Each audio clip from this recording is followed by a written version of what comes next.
Good health channel पे देखते हैं Valentine's day special episode sexually transmitted disease या सेक्सुअली ट्रांसमिटेड इन्फेक्शंस। WHO कहता है कि एसटीडीज या एसटीआईज तीसरे नंबर की मेजर डिजीज है इंडिया में। जी हाँ, आपने सही सुना, इंडिया में तीसरे नंबर की लार्जेस्ट मेजर डिजीज है सेक्सुअली ट्रांसमिटेड डिजीज, यानी ये पाई जाती है इंडिया की 6% पॉपुलेशन में।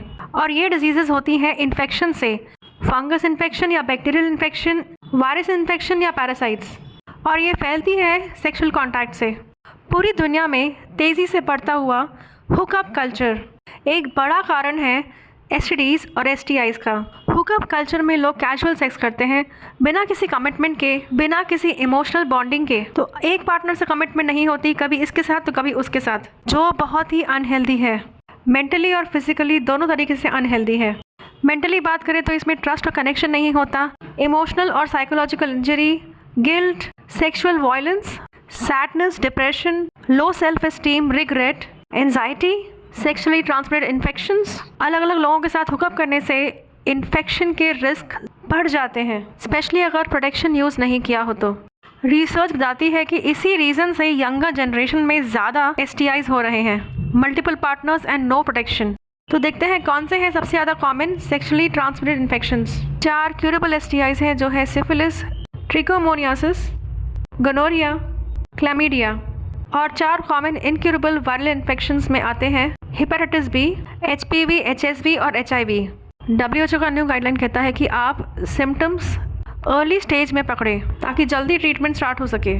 कभी कभार कोई सिम्टम्स नहीं भी होते हैं और कभी कभार कुछ सिम्टम्स होते हैं, जैसे कि यूरिनेशन के टाइम पे अनबेरेबल पेन होना, अनयूजुअल वेजाइनल डिस्चार्ज, जेनिटल्स के पास लम्प्स होना, स्किन में बबल्स होना, लम्प्स और रैशेस एनस के पास। तो ऐसे कोई भी सिम्टम्स हो तो आप तुरंत डॉक्टर से कांटेक्ट करें, टेस्ट करवाएं और ट्रीटमेंट शुरू करें।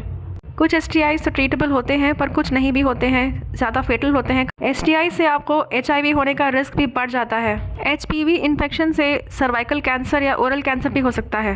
गोनोरिया और क्लैमिडिया इन्फेक्शन से पेल्विक डिजीज़ और औरतों में इनफर्टिलिटी भी हो सकती है। प्रेग्नेंट लेडीज़ में STIs premature birth, still birth, congenital defects भी दे सकती हैं। तो एसटीआई से बचने के लिए प्रोटेक्शन यूज़ करना ज़रूरी है। सिंगल पार्टनर से कमिटमेंट और प्रोटेक्शन इन्फेक्शन से बचाएंगे।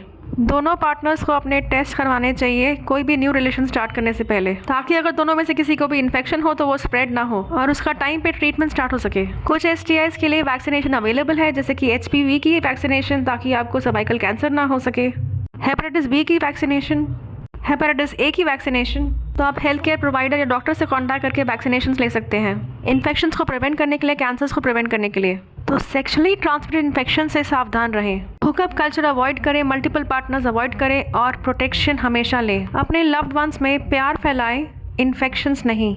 एपिसोड खत्म करने के पहले जानते हैं सेंट वैलेंटाइंस के बारे में, जिसकी वजह से वैलेंटाइंस डे मनाया जाता है। सेंट वैलेंटाइन रोम में कैथोलिक प्रीस्ट थे 3rd सेंचुरी में। कहते हैं कि उस समय किंग क्लॉडियस ने रूल पास किया था कि रोम के सारे सोल्जर्स शादी ना करें, सिर्फ नेशन के लिए सर्विस दें। पर सेंट वैलेंटाइन ने सीक्रेटली सोल्जर्स की शादी करवाई, जिसकी वजह से किंग क्लॉडियस ने उन्हें जेल में डाल दिया। जेल में रह के उन्होंने अपने साथ के प्रिजनर्स का बहुत अच्छा ख्याल रखा और उनके जेलर की बेटी जो अंधी थी उसे ठीक किया। कहते हैं कि 14 फरवरी को मरने के पहले उन्होंने जेलर की बेटी को एक लव नोट लिखा और लिखा फ्रॉम योर वैलेंटाइन।